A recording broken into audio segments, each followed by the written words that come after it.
Здравствуйте, уважаемые телезрители! Сегодня у нас очередное актуальное интервью с исполняющим обязанности главы администрации ЗАТО «Звездный» Швецовым Александром Михайловичем. Здравствуйте, Александр Михайлович. Здравствуйте. Александр Михайлович, первый вопрос будет об аукционах, которые проходят у нас в «Звездном». Для начала старый анекдот из интернета. Идет аукцион Сотбис. Продается картина известного мастера. Начальная цена 100 тысяч фунтов.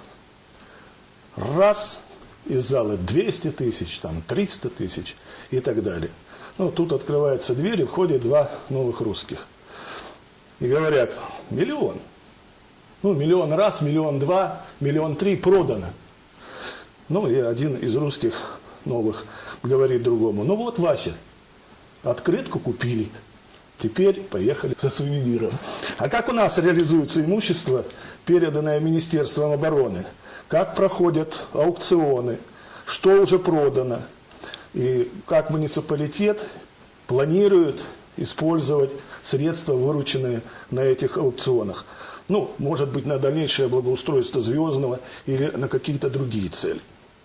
В отличие от того случая, который вы привели, у нас процедура совершенно по-другому проводится. Во-первых, мы производим наши торги на основании законодательства, российского законодательства, и, соответственно, на основании плана приватизации, утвержденной нашей Думой ЗАТО «Звездный». На сегодняшний момент у нас уже реализовано на торгах 14 объектов военного имущества. Назову это объекты, расположенные на бывшей 19-й площадке, на общую сумму около 2,5 миллионов рублей. На сегодня также объявлены аукционы по 36 объектам на общую сумму, на начальной минимальной цены, это около 50 миллионов. Конечно, имущество у нас реализуется не так скоро, так как хотелось бы. То есть инвесторы и желающие приобрести муниципальное имущество не стоят в очереди, и цену начальную, минимальную цену не поднимают. В любом случае у нас аукционы, очень много аукционов не состоялось, приходится повторно проводить процедуры, но в любом случае мы эту работу не останавливаем. Мы ищем инвесторов, работаем, заявляем о своих возможностях и о нашем муниципальном имуществе с привлечением как краевых властей, так и заинтересованных лиц в медиапространстве. Но по второй части вопроса, несомненно, деньги, вырученные от продажи муниципального имущества, в порядке приватизации, несомненно, нужны нашему муниципальному образованию. Ведь для решения вопросов местного значения требуются именно денежные средства. И эти денежные средства мы можем пустить сегодня и на ремонт, строительство наших дорог, благоустройство, содержание наших бюджетных учреждений. Но хотелось бы сказать то, что по благоустройству нами в этом году очень много сделано. И буквально на следующей неделе мы начинаем ремонт междворовых и подъездов в нашем поселке Звездный. И дворов. И дворов многоквартирных жилых домов. Работы предстоит немало в течение сентября. То есть у нас состоялось 2 аукциона на общую сумму около 3,5 миллионов рублей. Деньги от аукциона сэкономили, и мы на октябрь планируем еще проведение работ. Хочу заметить, что эти деньги, все-таки наши деньги в результате денежные средства поступили там из краевого бюджета в рамках софинансирования по муниципальному проекту «Муниципальные дороги». Я думаю, инвестиции в бюджет наши тоже неплохие. Это будет для нашего Звездного замечательное дело. Спасибо. Александр Михайлович, поговорим о дорогах, да? Есть мудрая мысль. Чем хуже дороги, тем лучше путеводители, да? Летом в газете «Коммерсант» была публикация, касающаяся Звездного. Она называлась «Лес имею». О том, что строительство федеральной трассы на территории ЗАТО «Звездный» было приостановлено из-за отсутствия разрешения Минобороны на вырубку леса. Кроме того, ждут этого разрешения и несколько арендаторов наших земель. Какова ситуация в этом вопросе на данный момент? На сегодняшний момент вопрос строительства автодороги Пермь-Екатеринбург на участке по ЗАТО «Звездный» действительно очень такой трудный. На сегодняшний день строители, дорожники задерживаются на нашем участке на 7 месяцев. Ситуация связано с тем, что Минобороны не разрешает вырубку леса на участке, который отведен для строительства автодороги. Этим вопросом лично заинтересован губернатор. Он уже дважды обращался к министру обороны. Вот буквально 10 сентября состоялось совещание по строительству, по ремонту и строительству дорог в Пермском крае. Подводились итоги 2013 года, летнего периода строительства и ремонта домов. Этот вопрос стоял краеугольным камнем, и сегодня на контроле у губернатора. Я думаю, вопрос сдвинется. Ну, для примера можно привести наши взаимоотношения с Пермским муниципальным районом. Это автодорога, соединяющая нас по селу Бершеч. В результате наших договоренностей, наших переговоров, дорога совместно используемая гражданами, проживающими в селе Бершеч и жителями Звездного, отремонтирована. Вот результат взаимовыгодного сотрудничества. Я думаю, федеральное министерство то же самое договорятся, и строительство дороги продолжится довольно успешными темпами. Потому что мы понимаем, что к 2014 году дорога нам важна.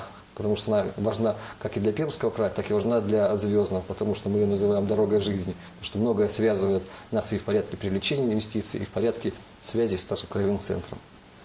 Вот, Александр Михайлович, вот из средств массовой информации мы знаем, что на строительстве различных объектов вот в России, в Пермском крае используется дешевая рабочая сила, так называемые гастарбайтеры. Да?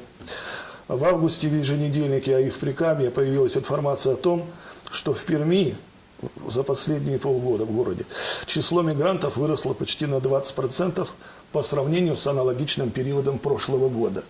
В основном это, там статистика дается, я не буду ее озвучивать, но в основном это мигранты из Китая, Узбекистана, Таджикистана и Армении. Это подавляющее большинство. Вот. Но очень много нарушений миграционного законодательства. Полиция работает, особенно в августе, активно поработали после известных событий в Москве, когда напали на полицейского.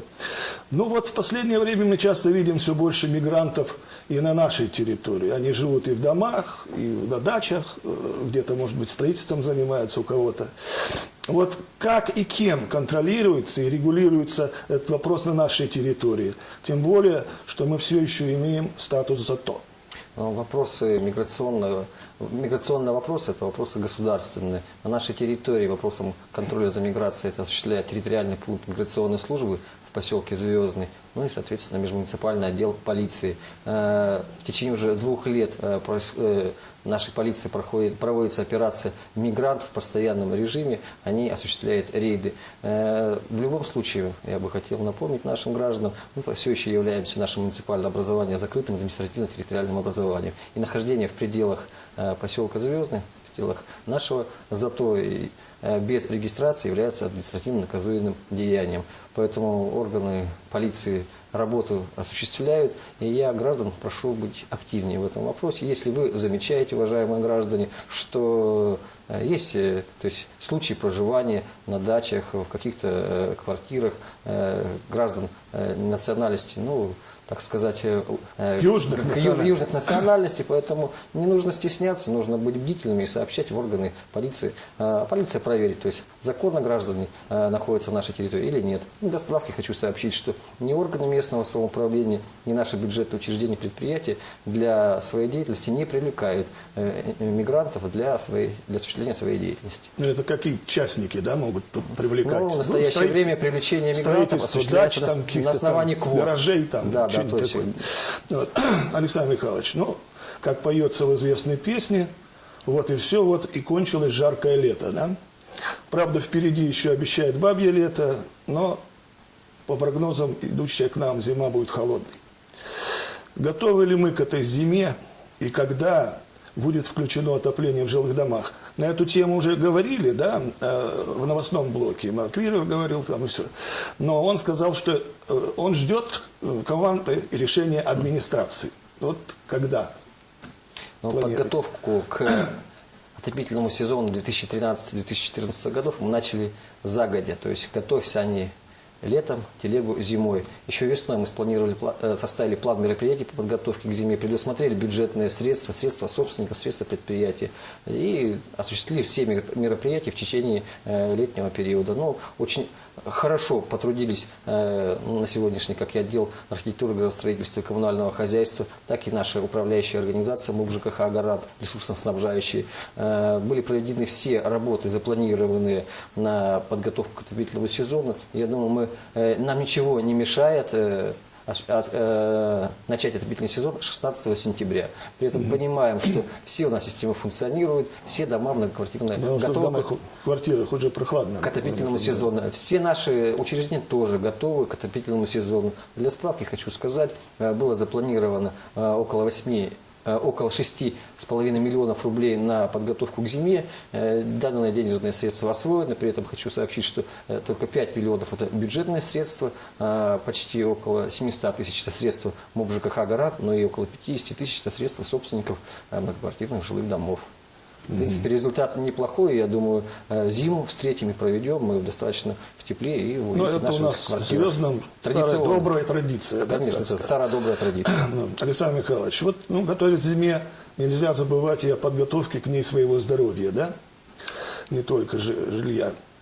А вот в новостном блоке телеканала «Затока ТВ» сообщалось о начале диспансеризации населения. И разговор даже был с главным врачом нашей больницы.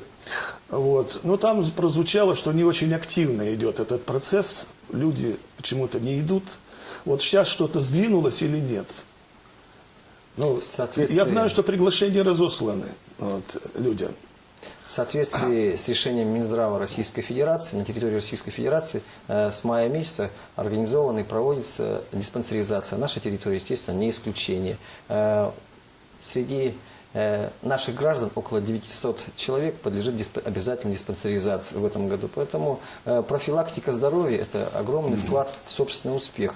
Здоровье гораздо, то есть свои болячки, наверное, гораздо раньше выявить, чем их потом лечить. Поэтому наших граждан я призываю поучаствовать в мероприятиях, связанных с диспансеризацией, а именно принять участие путем прихода в нашу городскую больницу на прием к своим участковым терапевтам, ну и пройти соответствующее медицинское обследование.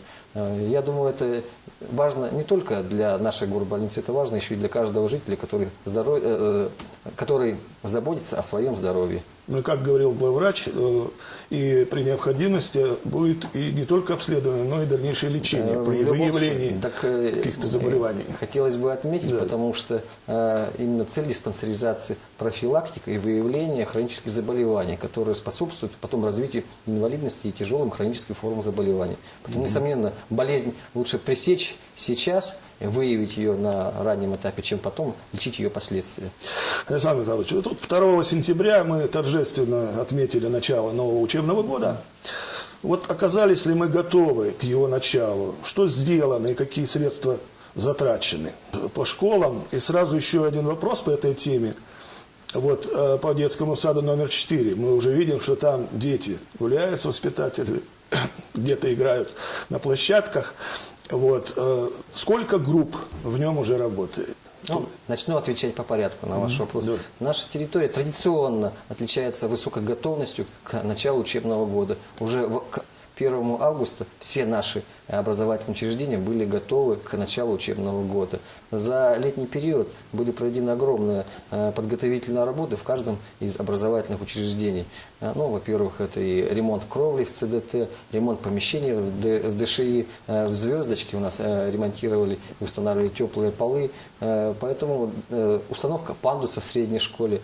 Ну, понимаем, что в соответствии с законодательством у нас еще есть и способ определения подрядчиков, но из-за сложности определения подрядчиков у нас перенесены работы на осень. Это по устройству кровли и ремонту кровли в средней школе, а также ремонтная работа в детском саду «Радуга». Также мы планируем в течение 3-4 кварталов обеспечить доступность для маломобильных групп населения. Как мы видим, в средней школе сделан пандус. Да, это в начальной школе, в ЦДТ и в нашем бассейне в Олимпе. Ну, насчет средств, сколько потрачено. Потрачено около 8,5 миллионов рублей. Половина из них это средства краевого бюджета по приоритетному региональному проекту «Новая школа». Ну, Достаточно огромная работа была проведена. Я хотел бы выразить признательность и большое спасибо сказать руководителям наших образовательных учреждений в плане подготовки к началу учебного года, потому что действительно работы было сделано много, и сейчас мы видим результат приличный, что наши дети обучаются в светлых, чистых классах, которые готовы к зиме и к новому учебному году. Ну, кстати, питание там организовано вроде неплохо. Там, вот у меня дочь, она не Организация жалуется. питания занимается у нас администрация школы. Ну, понятно. И мы впервые в прошлом году организовали питание таким образом, что на 3 года пришел исполнитель, который будет именно, как мы надеемся, и инвестировать в развитие предоставления услуг питания как в оборудовании, так и будет заботиться о качестве предоставления этих услуг. Потому что здоровье формируется еще и на здоровом питании. Что касается нового здания 4-го детского сада, что на сегодня там функционирует 4 группы в количестве 75 человек. Также туда переведены 3 группы детского сада «Радуга» в количестве 35 человек. Ну и планируется после завершения ремонтных работ в детском саду «Радуга» детский сад номер 4 дополнится еще 4 группами, где-то порядка 75 человек. Ну, я думаю, что на сегодня и так вопрос не будет так остро стоять уже с очередями в детском саду. И этот вопрос мы успешно решим. Ну вот, раз уж мы заговорили о детях, то продолжим немножко эту тему. Еще 2 вопроса, связанные с детьми. Ну вот, в День Звездного впервые выдавали муниципальную стипендию, да, для одаренных детей. Станет ли это доброй традицией? Или это было разово посвященное юбилею Звездного? Но это не является акцией, посвященной какой-то юбилейной дате. Безусловно, 20-летие Звездного – это значительная дата, но забота и о наших детях, и стимулирование их к образовательному процессу, к развитию их спортивных направленностей – это наша главная цель. Да, действительно, к Дню Звездного были поощрены 10 наших детей по 4 номинациям. Это интеллект, искусство, спорт и творчество. Это не разовая акция, мы ее намерены продолжать и в дальнейшем. Ежегодно мы будем поощрять наиболее отличившихся наших детей премию. В День Звездного, да? Именно в День Звездного. Для справки, это сумма около 3000 рублей на каждого поощряемого ребенка. Ну, нельзя не остановиться на многодетных семьях, да? Вот сколько у нас многодетных семей Звездного на данный момент получили в собственность земельные участки и где? Еще раз, как-то этот процесс продолжается? В Звездном проживает около 90 многодетных семей, 32 семьи стоят в администрации на учете для предоставления им земельных участков. На сегодняшний день 7 молодых семей, 7 многодетных семей уже получили земельные участки во Фроловском сельском поселении. Поступило еще 2 земельных участка для распределения, тоже в этом же сельском поселении, в Пермском районе. Я призываю наших жителей активнее участвовать в этой государственной программе, потому что до конца года мы планируем еще в результате наших взаимоотношений с Министерством имущественных отношений Пермского края еще добиться, чтобы для наших жителей было предоставлено 5 земельных участков. Ну и в дальнейшем мы планируем еще и в 2014 году, практически в 2014-2015 году все семьи, которые состоят на учете в соответствии с решением президента Российской Федерации, губернатора Пермского края, чтобы все семьи наши были обеспечены земельными участками. Ну вот, Александр Михайлович, сегодня мы уже можем подвести главные итоги вот этого лета прошедшего. Чем оно было особенным, успешным и каковы его главные итоги? Действительно, лето 2013 года было жарким. Это у нас, конечно, и знаменательное событие, связанное с 20-летием нашего Звездного. Прошли яркие и запоминающиеся мероприятия, в которых приняло очень много участия наших жителей. Это первое. Второе, мы первый раз за многолетнюю историю не отключали горячую воду. Наша ресурсоснабжающая организация и этими услугами пользовались. Ну и, несомненно, хотелось бы отметить визит в июле месяце дважды губернатора Пермского края в наш звездный, ну и, соответственно, визит Бабича Михаила Викторовича, полномочного представителя президента в Приволжском федеральном округе. Данные визиты были связаны с будущим нашего муниципального образования. Несомненно, все наши усилия, которые мы закладывали в прошлом году, в начале этого года, по поводу размещения в нашем поселке краевых учреждений социальной направленности, они нашли отклик в коридорах власти, и мы привлекли внимание как губернатора, так и первых лиц Приволжского федерального округа. На сегодня вопрос размещения в поселке Звездный Пермской краевой психиатрической больницы уже не стоит, и нас услышало краевое правительство и федеральное правительство. На сегодня рассматривается вопрос, чтобы на площадях казарменной зоны поселка Звездный размещались корпуса и учреждения, которые связаны с военно-патриотической направленностью, с обучением подрастающего поколения военному делу. Пока решений конкретных не принято, но я думаю, все то, что у нас происходило летом, все эти визиты связаны, они в течение осени, ну и начала зимы, то есть выльются в конкретные документы. Я думаю, это будут неплохие перспективы для нас, как для жителей Звездного, так и в целом для нашего муниципального образования. Потому что мы понимаем, что без дальнейшего развития нам не жить, и только двигаться нужно вперед. И понимаем, что те традиции, какие у нас заложены в течение 80 лет, традиции ракетчиков, мы должны притворять в дальнейшем и помнить об этом, и только развивать. То есть военная история Звездного будет продолжаться, да? Да, несомненно. Это наше желание, и наше желание услышали государственные чиновники. Александр Михайлович, спасибо вам за активное участие в наших телепередачах, успешную работу и позитивную информацию. Дорогие друзья, успех человека зависит от 4 компонентов. Как мы выглядим, что мы делаем, что мы говорим и как мы говорим. Мы желаем вам удачи. До новых встреч на телеканале «Затока ТВ».